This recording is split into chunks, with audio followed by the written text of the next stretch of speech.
El modernismo en música. Unidad 3, 1889 a 1920, parte 1. Fechas importantes. Desde 1888 a 1889.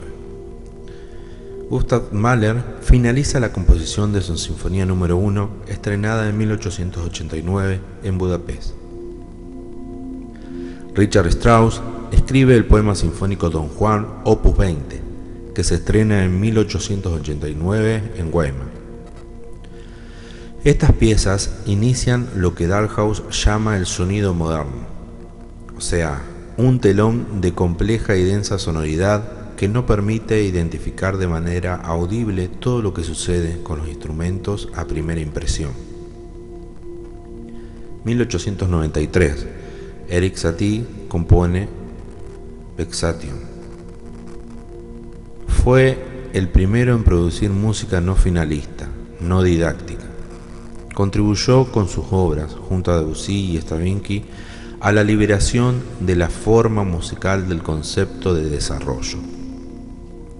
Su primer interpretación pública fue protagonizada por John Cage y sus colegas fue en 1963. 1902 a 1905. Primeras óperas más importantes del siglo XX. Peleas y Mélisande, 1902 de Debussy, y Salomé en 1905 de Strauss, obra de teatro musicalizada. En el año 1920 inicia el periodo de posguerra, al finalizar la Primera Guerra Mundial, desde 1914 a 1918, con Europa devastada y nuevos movimientos de renovación. Contexto histórico. Periodo desde 1890 a 1920. Modernismo en las artes, 1890 a 1918 aproximadamente. En la modernidad todo se hace visible, hasta lo que no se quiere ver. Verdades reveladoras, aspectos morales que están a la vista. Se instala la problemática de la mujer. Modernidad en música. Temas que rozan lo indecoroso, músicos hipertécnicos, orquestas con dimensiones magníficas, manejo brillante de las orquestaciones. Se mezclan músicas de la alta cultura con músicas triviales. Figuras de transición.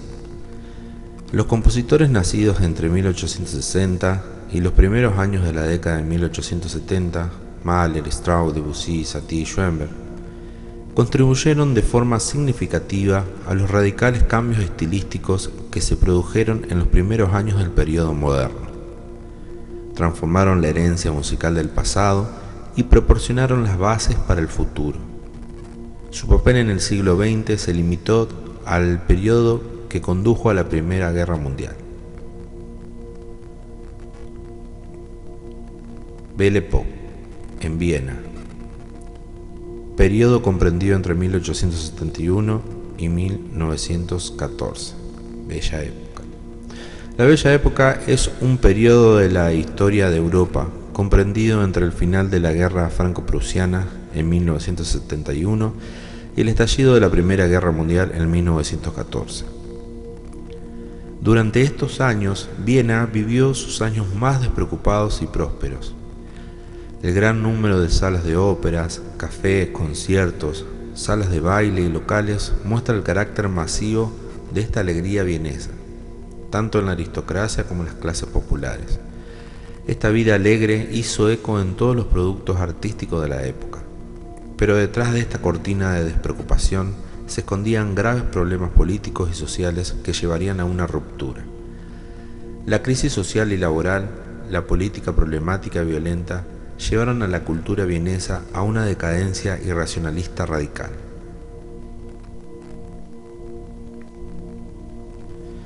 Mahler, Strauss y el sonido moderno. Austria, Gustav Mahler. Contexto. La Viena de Mahler fue centro de la intensa actividad artística y cultural del pensamiento europeo durante el cambio de siglo. lugar donde se engendraron la mayor parte de las corrientes de pensamiento europeo más radicales del momento. A comienzos del siglo XIX empezaron a producirse claros signos de agitación. Movimientos políticos retaron la autoridad del gobierno central, anticipando la desintegración final del imperio que se produjo al final de la Primera Guerra Mundial. Todas estas tensiones se plasmaron en los trabajos de un importante grupo de artistas e intelectuales radicales que se concentraron en Viena durante el cambio del siglo, entre ellos Sigmund Freud, Arnold Schoenberg y el mismo Mahler. Serían los encargados de reestructurar las creencias tradicionales y desarrollar nuevos modos de pensamiento. Ayudaron a establecer las bases intelectuales y artísticas de la era moderna.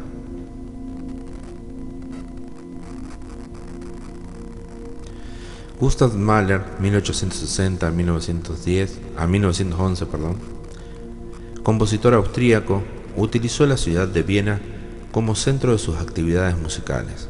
A pesar del fuerte vínculo con la tradición romántica, fue el mayor exponente en Viena del fervor modernista y de la naciente vanguardia musical. Llegó a ser uno de los directores más importantes de su tiempo.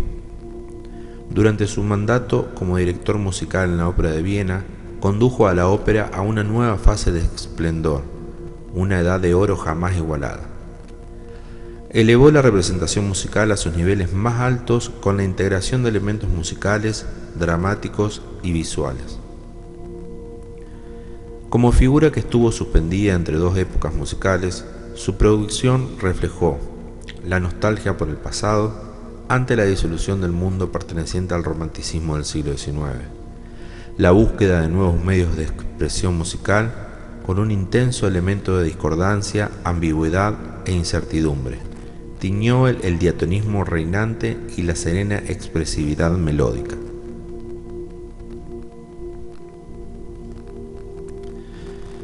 El recomienzo de la historia en la música de Gustav Mahler. Brahms captó mejor que nadie el sentido profundo de las obras de sus antecesores, Bach, Mozart, Beethoven y Schumann, y representa la síntesis última de la dialéctica que rigió hasta ese momento la historia de la música. Pero no se trata del término de la historia de la música en general, sino de una historia determinada. La síntesis de Brahms se convirtió en elemento de una nueva dialéctica, que a su vez culmina en lo contrario de lo que establece. El enriquecimiento extremo de los medios tonales conduce a la disolución de la tonalidad. La polifonía de la gran orquesta culmina en pequeños conjuntos instrumentales. Las innovaciones de Mahler prueban que la historia puede continuar después de Brahms, no como desarrollo lógico de ciertos métodos tradicionales, sino como renovación total y transformación radical de esos elementos. El principal mérito de Mahler es haber captado algunas posibilidades de esa dialéctica. La importancia de estas innovaciones está en la renovación y transformación en lugar de la continuidad de elementos que ellas implican. Si bien estas innovaciones operan con elementos ya existentes, Mahler desarrolló ciertos métodos e impulsó el arte de una nueva forma, y esto significó un comienzo en la historia de la música. Obra y aspectos estilísticos. La poética de Mahler abre la música a intenciones extramusicales. El centro tiene gran valor, en torno a la palabra, voz del poeta. La música extiende el horizonte de sus significados y se eleva. Como consecuencia de esta ascensión imaginativa de la música a través del texto, sus obras son extensas. El enorme volumen de masas orquestales y corales evocan mundos lejanos. El programa o texto llevan hacia zonas alejadas del sinfonismo tradicional.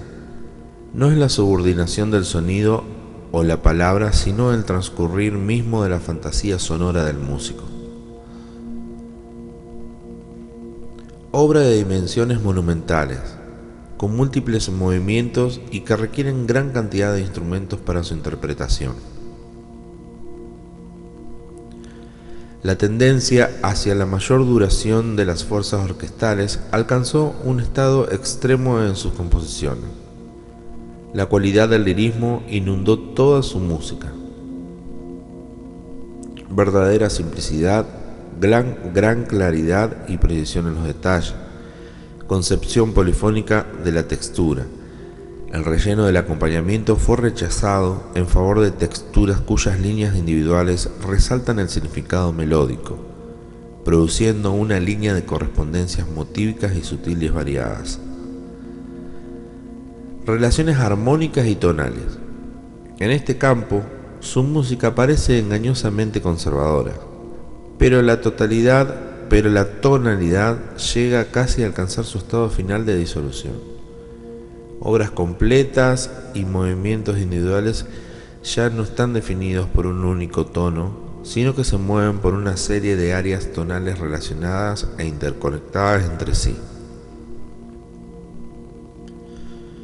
Características formales. Abrupta oposición entre las unidades formales, tanto en estructura y carácter. La continuidad se da por un ir y venir de ideas totalmente distintas, que parecen no tener relación entre sí. Recoge materiales de distintas fuentes, simples y contrastantes, para integrarlos en una estructura compleja y coherente que les da una nueva significación.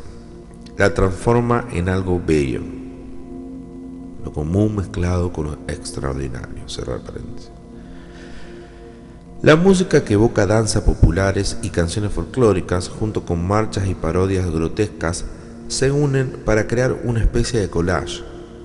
Se juxtaponen materiales discordantes por medio de una concepción episódica de la forma.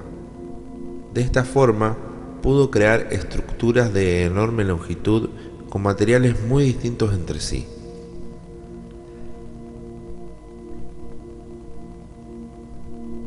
El concepto de recapitulación adquiere un nuevo significado. Los segmentos musicales se repiten y se transforman de manera continua a lo largo del proceso de variación constante. Innovaciones. Escritura orquestal, el sonido moderno. Es uno de los aspectos más importantes del arte de Mahler. El sonido moderno implica ser un gran orquestador, manejar los grupos instrumentales como un ingeniero de sonido maneja el espectro sonoro en la mezcla de un disco. Extendió las enormes fuerzas orquestales. Utilizó la orquesta romántica como almacén de instrumentos para realizar combinaciones más pequeñas, de cámara. Grupos de instrumentos con cualidades tímbricas distintas del resto. Los contornos melódicos unidos se diferencian del contraste tímbrico y de los grupos instrumentales. La alternancia de estos grupos transformó el color de la música. Las unidades motívicas individuales de una línea melódica extensa se ponen de relieve con la alternancia de los distintos grupos instrumentales, creando una melodía de timbre. Las diferentes voces del edificio polifónico se diferencian al máximo una de otra, lo que valoriza el color de cada instrumento y su individualidad. Las obras orquestales de Mahler exigen una técnica solista. Esto introdujo el estilo concertante dentro de la música orquestal, lo que luego influyó en el pensamiento orquestal moderno.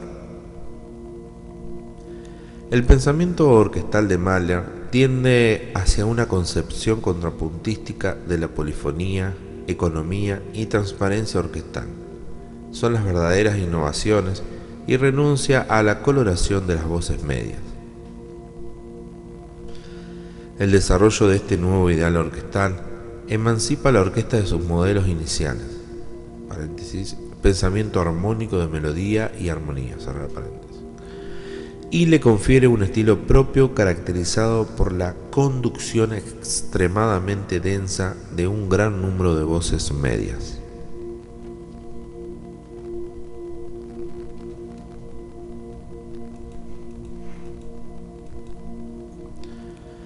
Proceso de formación temática.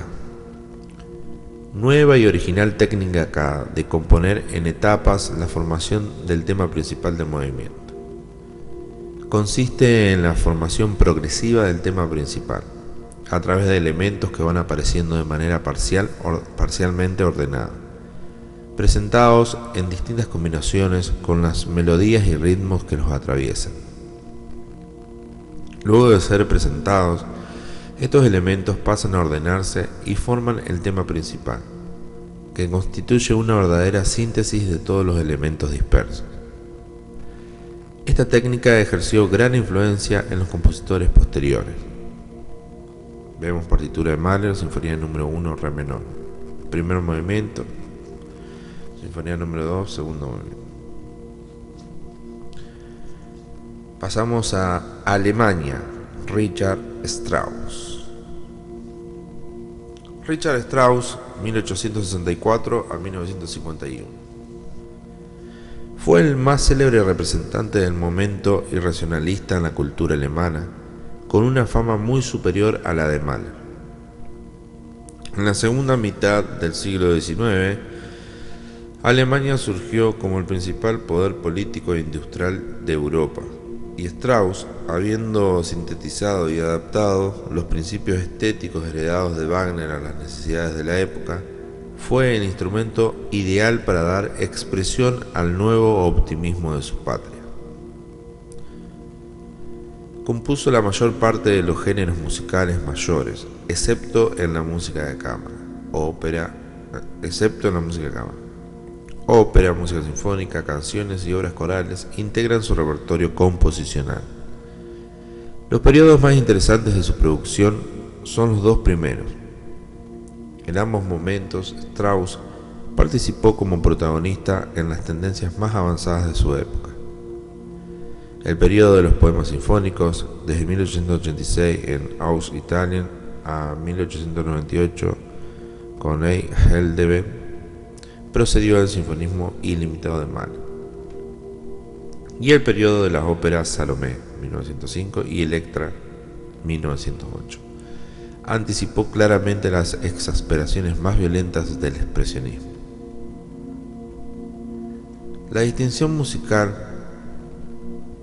de la que gozó tiene que ver con que sus poemas tonales eran brillantes composiciones de enorme perfección técnica que resumaban un aura de confianza y poder, y que ofrecían un símbolo musical apropiado para la tendencia expansionista de la Alemania de aquel momento.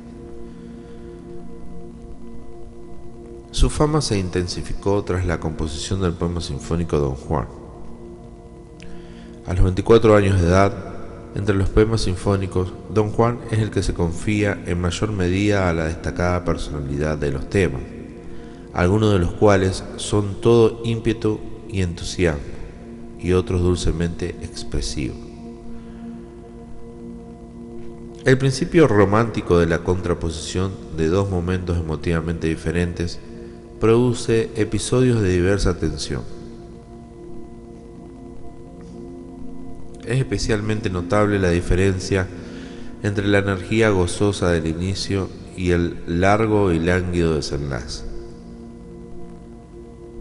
La forma resulta cerrada y muy clara. En estos poemas, la acumulación de las imágenes más diversas, la reconstrucción sonora de batallas, de éxtasis, de rusticidad campesina y de paisajes montañosos amplían la forma multiplicando los puntos de arranque temáticos.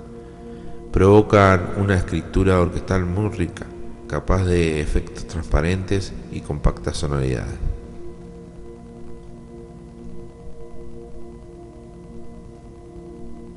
Si te gustó o estás disfrutando de esta lectura que estamos haciendo con mucho sacrificio, agradeceríamos si nos puedes poner un like y apretar la campanita para nuevos libros que vamos a ir sacando en el transcurso de esta vida.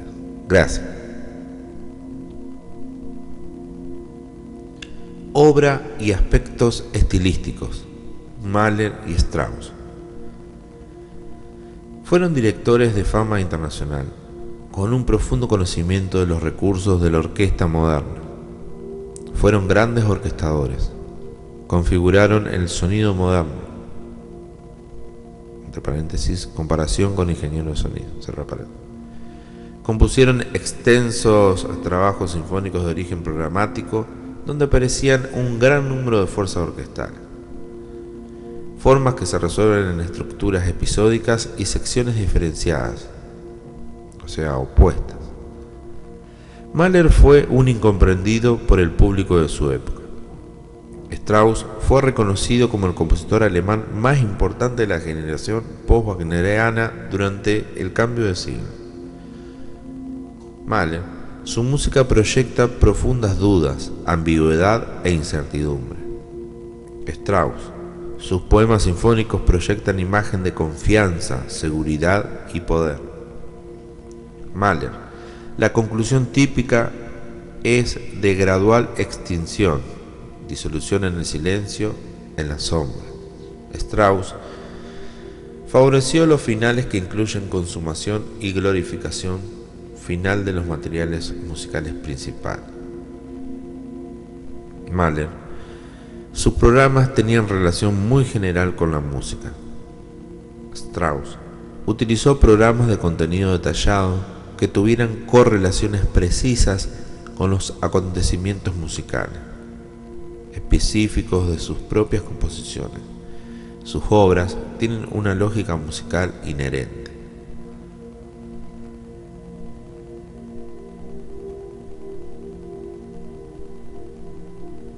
Obra y aspectos estilísticos. Características formales. En sus poemas sinfónicos se pueden reconocer las formas tradicionales: forma sonata en Don Juan, rondó y tema con variaciones. Pero la verdadera innovación está en la tendencia hacia estructuras episódicas, con secciones diferenciadas con carácter propio. Siguió con la práctica del leitmotiv iniciada por Wagner y lo trasladó a un contexto puramente instrumental. Utilizó texturas polifónicas completas desarrolladas con grandes variaciones y esqueletos armónicos cromáticos. Orquestación. Trató a la orquesta con virtuosismo, lo que requería instrumentistas excelentes. Utilizó efectos de color instrumental y de atmósfera, lo que revolucionó el concepto de sonido orquestal. Vemos partitura Strauss Don Juan Opus 20. La obra constituye uno de los grandes éxitos juveniles de Richard Strauss y la demostración de lo que podía hacerse con una orquesta sinfónica a finales del siglo XIX. La obra además impresiona por su arranque, sus constantes de dinámica, la libertad de acentuación rítmica y sus colores, y por evidente belleza de sus temas. Está escrito en una forma de sonata libre cercana al rondó, con una imponente orquestación que permite conseguir un apasionamiento, ese arrebato expresivo que busca Strauss en esta obra. El poema sinfónico está inspirado en el poema del poeta romántico Nicolaus Lenau. El compositor solo ha tomado algunas líneas generales: el deseo, la posesión, la desesperación, que pueden traducir la evocación musical de su héroe violento, apasionado, que sueña con el gozo humano y a quien su búsqueda de un ideal inaccesible conduce a un inmenso hastío.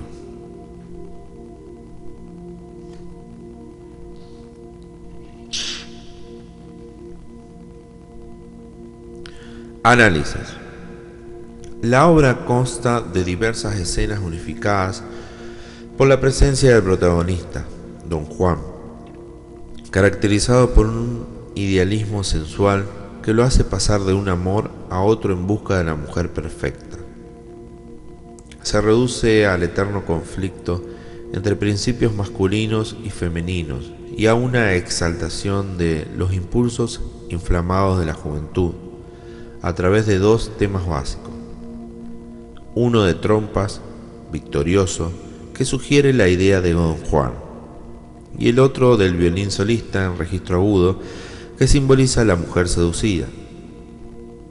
Hay entonces dos temas melódicos principales que vienen a identificarse con el personaje de Don Juan, que aparece rodeado musical y amorosamente de temas secundarios que describen esos distintos tipos femeninos que los rodean.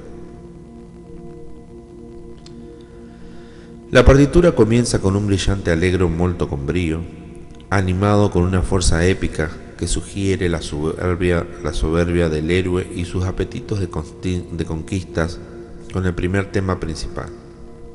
Es el motivo del deseo que asume la cuerda en escalones ascendentes. Pero a continuación sucede una especie de pausa ante la magia de la feminidad espléndida. Transición tranquilo, con una larga tenida de la orquesta en la que el violín solo insinúa la imagen de una serlina coqueta, pero sin embargo consentidora. Tierno y voluptuoso motivo, después apasionado, del clarinete. Imaginamos una escena de amor sometida a los preliminares del placer que amplía poco a poco toda la orquesta. A continuación, ya satisfecho, Don Juan escapa. Resuena de nuevo el tema imperioso, antes de que tome forma otra figura femenina en un discreto pianísimo en el que la flauta parece tener una expresión casi llorosa. A continuación canta el oboe sobre la cuerda grave en un sol mayor elegíaco, el amor virtuoso de Doña Ana, que se abandona progresivamente. El motivo es prolongado por el clarinete, después por el fagot, dentro de una atmósfera de cámara reveladora del tacto straussiano. Luego una nueva secuencia de transición meditativa y sobre una tenida de la cuerda.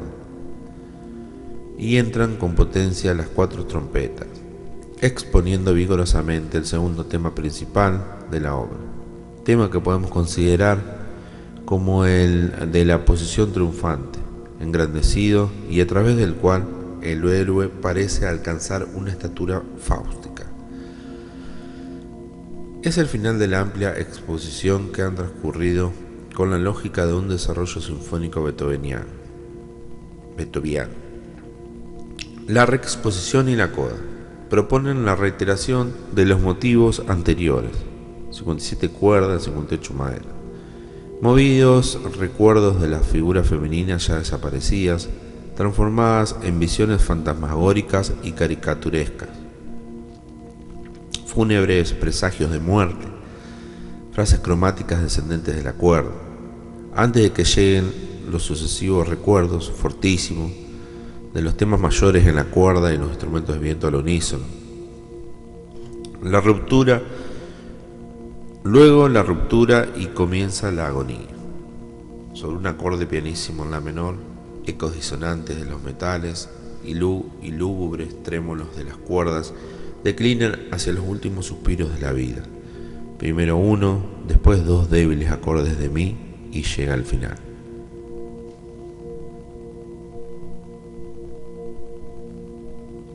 Pasamos a Francia, Satie y Debussy. Contexto. A finales del siglo XIX, París era el centro cultural de Europa con una tradición vanguardista sólida desde hacía medio siglo, donde las artes florecían. En Francia, los principios de la tonalidad funcional no estaban tan fuerte establecidos como en Alemania, y por ello la evolución musical siguió otro camino. El modernismo musical en Francia se caracterizó principalmente por el rechazo al romanticismo alemán, el énfasis en el cromatismo progresivo y la intensa expresividad, elementos ajenos al carácter francés. Importancia que se le dio a los sentimientos personales y a la expresión individual. En 1871, un grupo de jóvenes compositores fundó una Sociedad Nacional de Música, con el propósito de inspirar un renacimiento musical del carácter específicamente francés. Erik Satie, 1866 a 1825. Como una de las figuras más extrañas y polémicas en la música del siglo XX, excéntrico, visionario, fue uno de los jóvenes compositores que renovó la vanguardia francesa. Es el principal reaccionario contra las fuerzas musicales dominantes del último romanticismo, intensidad pasional, cromatismo y gigantismo wagneriano. Obra y aspectos estilísticos. Concibe la música como una forma de arte simple, menos pretenciosa y más popular y democrática, se podría decir. Reduce la música a su núcleo más puro, vacía de toda ambición emocional y expresiva. Tuvo gran influencia de la música oriental y del canto gregoriano, al igual que Debussy. Características formales modernas. Utilizó estructuras de tipo mosaico, sin que se den conexiones estrictamente lógicas entre ellas. Cada unidad puede preceder o seguir a otra, similar a la música de Debussy. Su última música rechaza las ricas armonías paralelas en favor de texturas de concepción esencialmente lineal.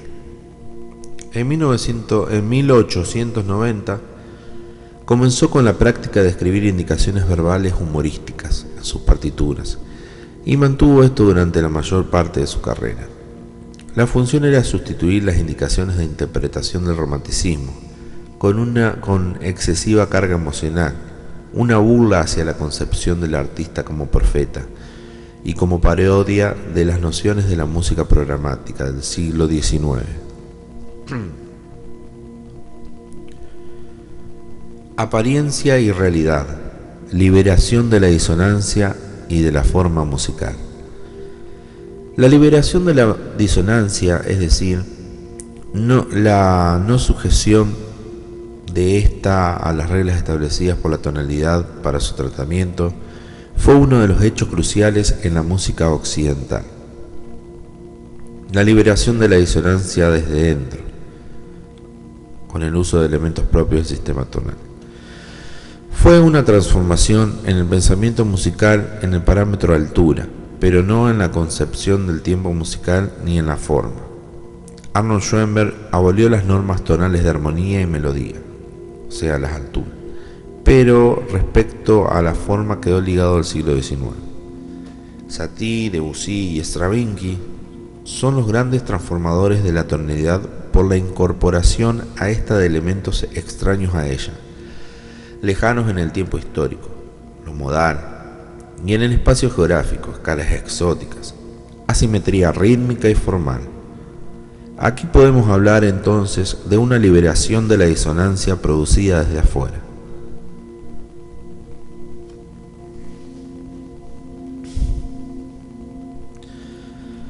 La concepción tradicional del tiempo musical y de la obra, como una sucesión causa, efecto, etc., se relaciona estrechamente con la mecánica del lenguaje narrativo didáctico, finalista. Se rige desde un punto de partida, tema, serie, etc., y se desarrolla para arribar a una conclusión. La liberación de la forma musical del concepto de desarrollo fue otro fenómeno que ocurrió en el siglo XX. Podemos mencionar aquí a Debussy, Stravinsky, Satie y Varese. Se trata de la actitud frente a la concepción misma de la obra y del tiempo musical. En lugar de desarrollar a partir de una unidad, se trataría de distribuir un repertorio preexistente de elementos en una totalidad. La obra es concebida como un espacio de tiempo a ser llenado. Se piensa del objeto sonoro como una totalidad y no como una narración en paso sucesivo. Se trata de una música ateleológica, que no se sigue un orden establecido, no finalista y no didáctica.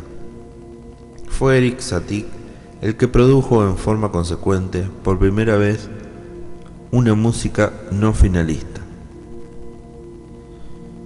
Obras de Stravinsky, Varese y Debussy advierten otra concepción del tiempo en la que la repetición aparece como uno de los recursos principales en la construcción de la obra.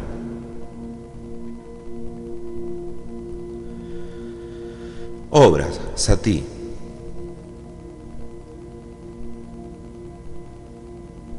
Preludio de los Nazarenos, Vexation para piano, ya lo podemos ver. Vamos a hablar de Claude Debussy, 1862-1918. Vivió en París y fue el principal responsable en el transcurso del nuevo curso de la música francesa. Tuvo una nueva concepción de la tonalidad, libre de las limitaciones del sistema funcional tradicional. Se interesó por el desarrollo de la estructura y el timbre. Extendió los recursos composicionales tradicionales con elementos externos, importación de ideas y técnicas de tradiciones de otras épocas y lugares, como los modos medievales, la música gamelán de la isla de Java, la música rusa y oriental. Tomó de los alemanes la noción de una música naturalista, ligada a la continuidad de la expresión lingüística y al fluir de los acontecimientos dramáticos y psicológicos. En lugar de usar referencias musicales explícitas, estilo Wagner, utilizó una evocación poética más general de los sentimientos, una evocación de impresiones de las atmósferas de los paisajes, interpretación emocional de lo que es visible en la naturaleza. La música parece responder a una acción interior que tiene lugar en las mentes de sus protagonistas y a la tenebrosa atmósfera que se evoca a través de los escenarios de bosques. Estética simbolista y lenguaje musical.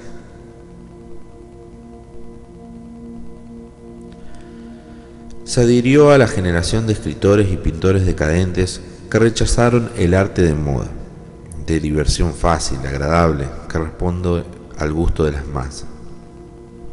Los estímulos literarios van en dirección del simbolismo, impresionismo musical, clavicembalismo del siglo XVIII y arcaísmo estetizante. Las mayores obras de este periodo, Preludio, Nocturnes, Pelea y Mélisande, tienen un carácter común: el intento de traducir la estética simbolista y decadente en elementos concretos del lenguaje musical. Es el llamado impresionismo de Debussy. Estas obras pueden verse como la traducción a sonidos de aquellos ideales literarios y pictóricos. Propone un arte hecho de alusiones y misteriosas analogías. Un arte no lo dice todo. Deja una sensación de indeterminación en torno a lo que se hace alusión, lo que puede continuar realizándose en la imaginación del oyente. La música se escribe para lo inexpresable con palabras. Debe aludir a lo inexpresable mediante el uso del silencio como estructura musical de igual importancia que el sonido. Obra y aspectos estilísticos. Los parámetros como textura, color, dinámica, timbre, adquieren ahora gran importancia. Se le da un nuevo valor al sonido por sí mismo. La orquesta alcanza un nuevo nivel de sutilezas y se producen nuevos efectos tímbricos. Concepción de la armonía. Busca disolver la solidez armónica y lo compacto del lenguaje musical del tardío romanticismo alemán, que había agotado la armonía tradicional donde todo acorde tiende hacia el reposo. Su objetivo es recuperar el valor sonoro de cada acorde por sí mismo. Usa la repetición para crear un nuevo centro tonal. Evitó relaciones dominante-tónica. Reduce la fuerza del centro tonal con el uso de gran variedad de sistemas tonales. Se rompen las tradiciones escalas mayores y menores y se ordenan los sonidos según criterios artificiales. Utiliza escalas exóticas de tonos enteros, pentatónicas y modales, elemento básico de su estilo. tanto para crear armonías como melodías.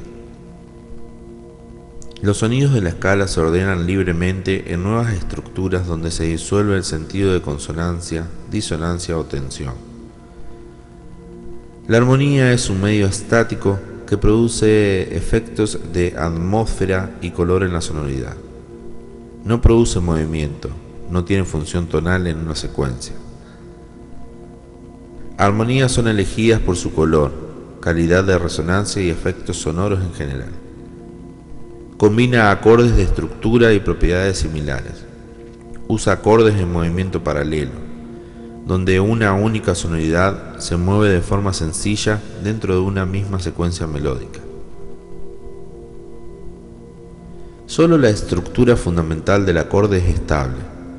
Su línea superficial es constantemente variada por gradaciones dinámicas y continuos patrones de notas ascendentes y descendentes, con arpegios intermitentes. Esto genera el efecto de desplazamiento de colores orquestales y patrones rítmicos, generados por la interacción entre los componentes de la textura. Este efecto musical de la textura puede compararse con la disolución de lo superficial en las pinturas impresionistas, como pinceladas de notas y colores orquestales. Disolución del sistema rítmico tradicional se vuelve difuminado, indeterminado. La vaporosidad del ritmo se obtiene con largas pausas o repentinas suspensiones y con variación continua de la relación entre sonido y silencio. Características formales. Su concepción de la forma es abierta respecto de la música tonal. La música consta de una serie de colecciones de breves partículas motívicas que son variaciones de otras interconectadas mutuamente, en lugar de derivaciones de un único recurso primario establecido al comienzo. No utiliza el tema o melodía tradicional. Estructura de estilo mosaico, unidades separadas y cerradas en sí mismas que se combinan para formar unidades más largas. Fuerte integridad estructural. Todo está unido mediante una red de asociaciones melódicas, rítmicas y armónicas.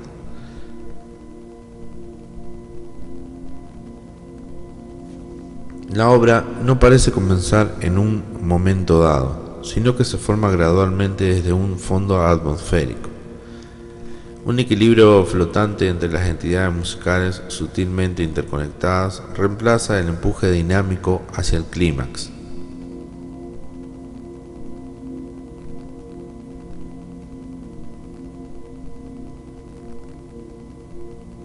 Orquestación.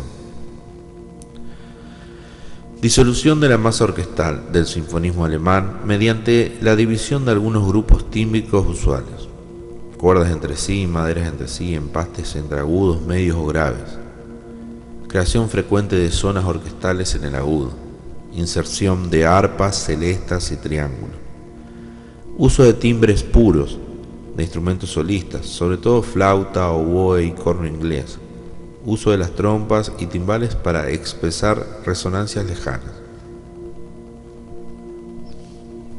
Partitura de Debussy.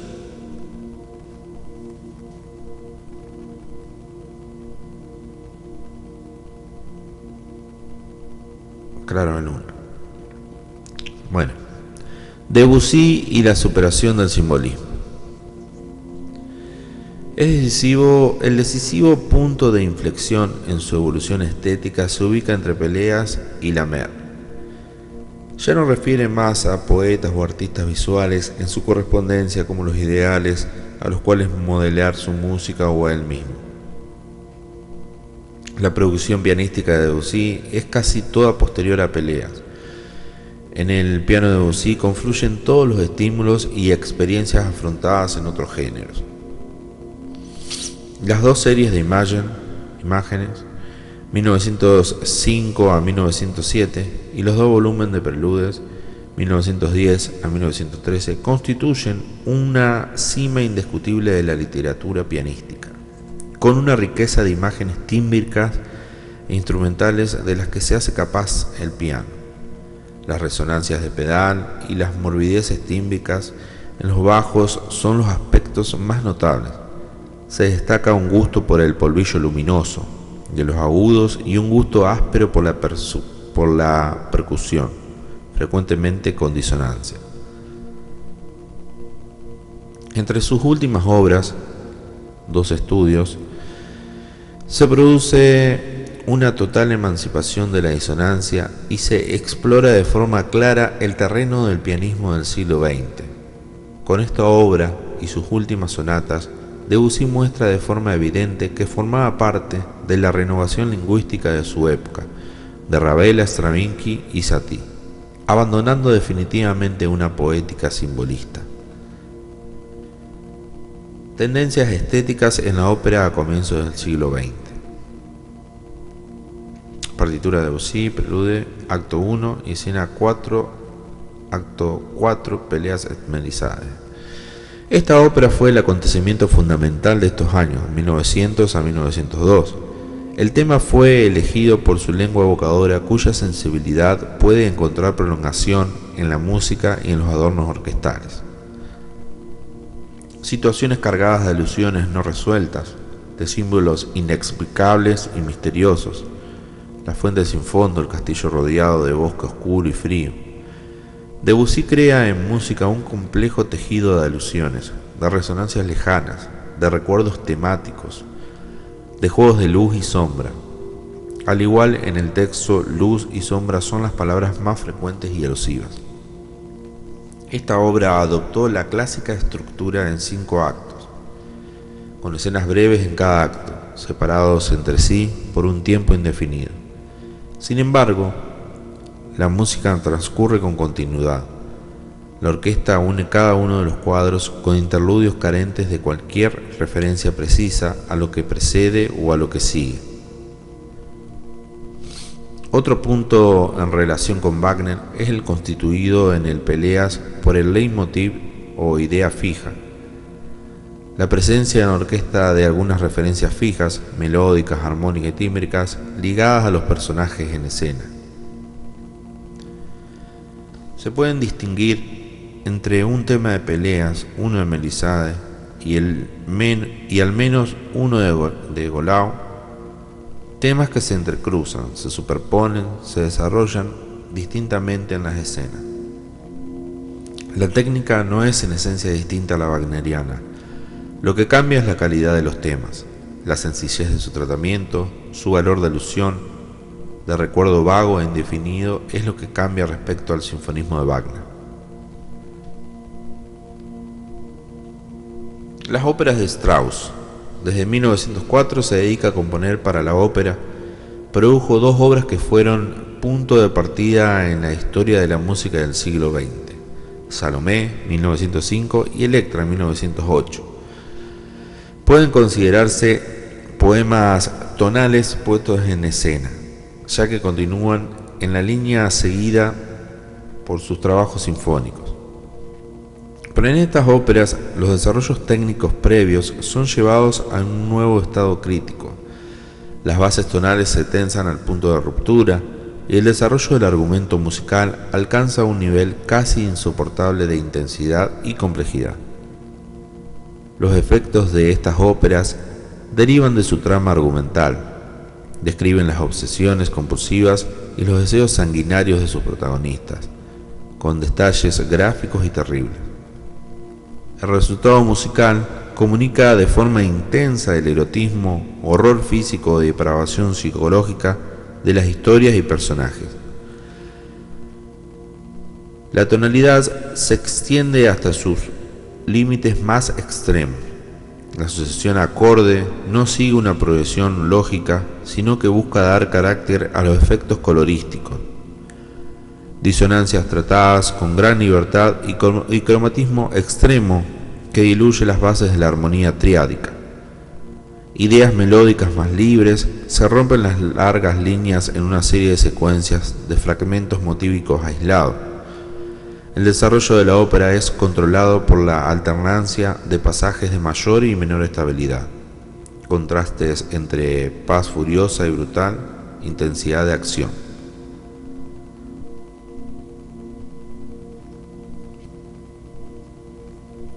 Partitura de Strauss. Salomé, opus 54. Con Salomé, Strauss realizaba un gran salto en su técnica de composición y estética. Salomé es la imagen de la sexualidad enloquecida, con el inevitable fin de la muerte. El drama exalta esta sensualidad con una orquestación viscosa, con un retorno continuo a tres breves leitmotiv, continuamente atormentados y deformados, con un canto roto y convulso. Es una virtuosa exhibición de la creación del color atmosférico por medios instrumentales. Todo el poder atmosférico y toda la destreza temática son empleados en esta historia de la perversa obsesión de una virgen de 16 años. La ópera, cerrada en un único acto, se puede denominar un poema sinfónico con interludios vocales. Comprende una unidad sin fisuras. La orquesta conduce al discurso general, dando espacio a breves ariosis. La orquesta tiende incontrastada a un único harto de exasperación expresiva que se rompe de golpe cuando Salomé es aplastada por el escudo de los soldados. El nivel de saturación cromática y de inestabilidad tonal alcanzado en Salomé y Electra condujo a los desarrollos musicales de la primera década del siglo hacia un estado crítico.